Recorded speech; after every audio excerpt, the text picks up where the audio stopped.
billahi minasyaitonir rajim. Bismillahirrahmanirrahim. Sa'uslihi saqar wa ma adraka ma saqar. La tubqi wa la tadhar. Lawahatul lil bashar. Aku akan memasukkannya ke dalam neraka Saqar.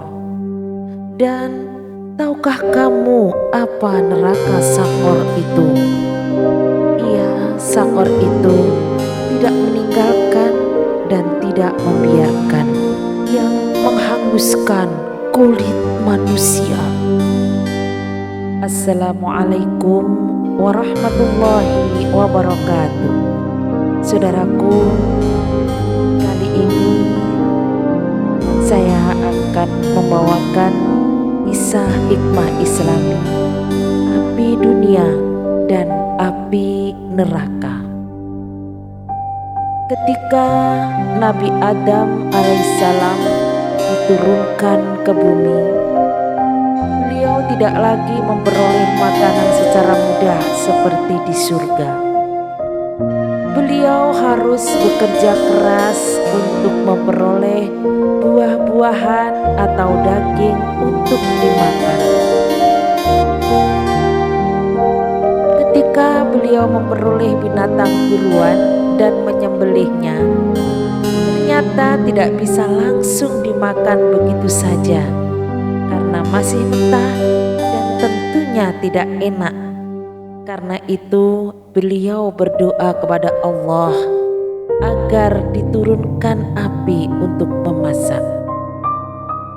Ya Allah, di dunia ini belum ada api.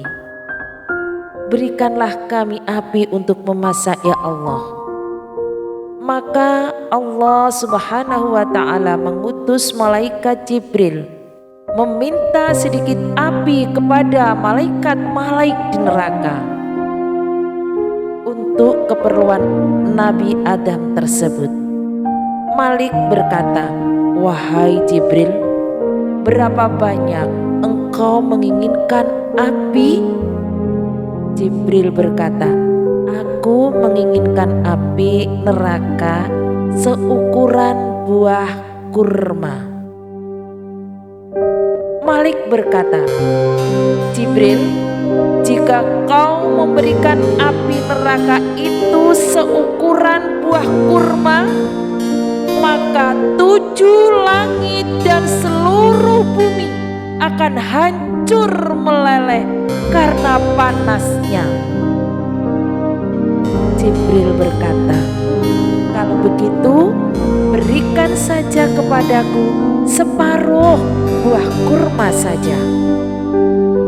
Malik berkata lagi, "Jika aku memberikan seperti yang engkau inginkan Jibril, maka langit tidak akan menurunkan air hujan setetes pun, dan semua air di bumi ini akan mengering sehingga tidak ada satupun tumbuhan yang hidup." Malaikat Jibril jadi kebingungan. Sebanyak apa api neraka yang aman untuk kehidupan di bumi? Karena itu ia berdoa, "Ya Allah, sebanyak apa api neraka yang harus aku ambil untuk kebutuhan Adam di bumi?" Allah berfirman, "Ambillah api dari neraka sebesar zarah." Saudaraku, zarah adalah satuan terkecil dari atom. Maka Jibril meminta api neraka kepada Malik sebesar zarah dan membawanya ke bumi. Tetapi setibanya di bumi, Jibril merasakan api yang sebesar zarah itu masih terlalu panas. Maka beliau mencelupkan membasuhnya sebanyak 70 kali ke dalam 70 sungai yang berbeda. Baru setelah itu beliau membawanya kepada Nabi Adam dan meletakkannya di atas gunung yang tinggi. Tetapi begitu api tersebut diletakkan di gunung tersebut hancur berantakan.